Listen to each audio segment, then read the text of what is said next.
तो दोस्तों आप सभी को पता है कि पेट का एग्ज़ाम 15 से 16 अक्टूबर को कंफर्म हो चुका है। तो उसी को देखते हुए यहाँ पे मैं बायोलॉजी के महत्वपूर्ण 10 क्वेश्चन लेके आया हूँ, जो कि आपके एग्ज़ाम में 2 से 3 क्वेश्चन कंफर्म ही है यहाँ पे आना। चलिए शुरुआत करते हैं। तो पहला क्वेश्चन शुरू करते हैं कि मधुमक्खी पालन के अध्ययन को क्या कहते हैं। तो इसका आंसर हो जाएगा एपीकल्चर। ठीक है, चलिए अगले क्वेश्चन की बात करते हैं। दूसरा क्वेश्चन है, कवक के अध्ययन को कहा जाता है, यानी कवक के अध्ययन को कहा जाता है। तो इसका आंसर हो जाएगा माइकोलॉजी, यानी इसका आंसर हो जाएगा माइकोलॉजी। कवक के अध्ययन को माइकोलॉजी कहा जाता है। क्वेश्चन नंबर 3 है, कीटों के अध्ययन को कहा जाता है। तो कीटों के अध्ययन को कहा जाता है एंटोमोलॉजी। अब देखिए याद कैसे करेंगे। अगर एंटोमोलॉजी की बात करेंगे तो कीट का मतलब क्या होता है, कीड़े मकोड़े को क्या पता है, आंट पता है ना। आंट मतलब क्या होता है, आंट मतलब चींटी, और चींटी एक प्रकार का कीड़ा ही होता है। तो एंट से आप एंटोमोलॉजी याद कर लीजिएगा। चलिए क्वेश्चन नंबर नेक्स्ट की बात कर लेते हैं कि मनुष्य का वैज्ञानिक नाम क्या है।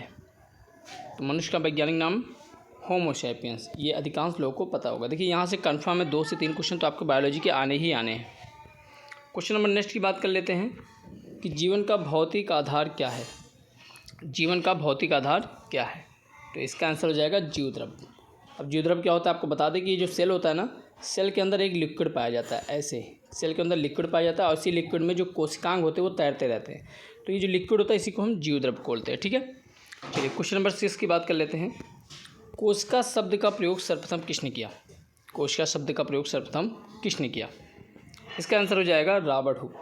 तो किसने किया था, रॉबर्ट हुक ने। चलिए नेक्स्ट क्वेश्चन की बात करते हैं। सबसे छोटी कोशिका होती है, यानी सबसे छोटी कोशिका किसकी होती है। तो इसका आंसर हो जाएगा माइकोप्लाज्म। देखो माइकोप्लाज्म जो होता है ये आपका एक अगर हम बात करें तो यूनिसेलर यानी एक कोश की जीव जंतु है जो कि माइकोप्लाज्म है, और इसी में इसकी सबसे छोटी कोशिका होती है।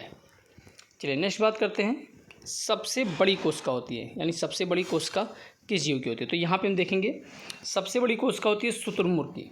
ठीक है, शुतुरमुर्ग की जो अंडे होते हैं उसकी कोशिका सबसे बड़ी होती है। तो शुतुरमुर्ग यहाँ पे लिखेंगे, शुतुरमुर्ग के अंडे। ठीक है, शुतुरमुर्ग के अंडे में जो पाए जाने वाली कोशिका होती है वो सबसे बड़ी होती है। चलिए नेक्स्ट की बात करते हैं, सबसे लंबी कोशिका होती है। तो सबसे लंबी कोशिका किसकी होती है।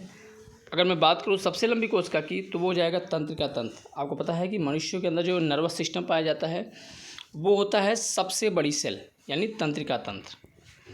लास्ट क्वेश्चन पे चलते हैं, कोशिका का पावर हाउस किसे कहा जाता है। तो कोशिका का पावर हाउस किसे कहा जाता है। तो इसका आंसर हो जाएगा माइटोकॉन्ड्रिया। आपको पता है कि जो हमारे बॉडी में एनर्जी प्रोड्यूस होती है उसको अगर देखें तो माइटोकॉन्ड्रिया ही उस एनर्जी को एटीपी के रूप में क्या करता है, उत्सर्जित करता है, और उसी एटीपी को हम लोग क्या करते हैं, एनर्जी बोलते हैं। तो ये कहाँ पे होता है, ये प्रोसीजर माइटोकॉन्ड्रिया में होता है। तो इसका आंसर हो जाएगा माइटोकॉन्ड्रिया, यानी माइटोकॉन्ड्रिया ही कोशिका का पावर हाउस बोलते हैं, या फिर इसी को विद्युत गृह भी बोलते हैं। धन्यवाद।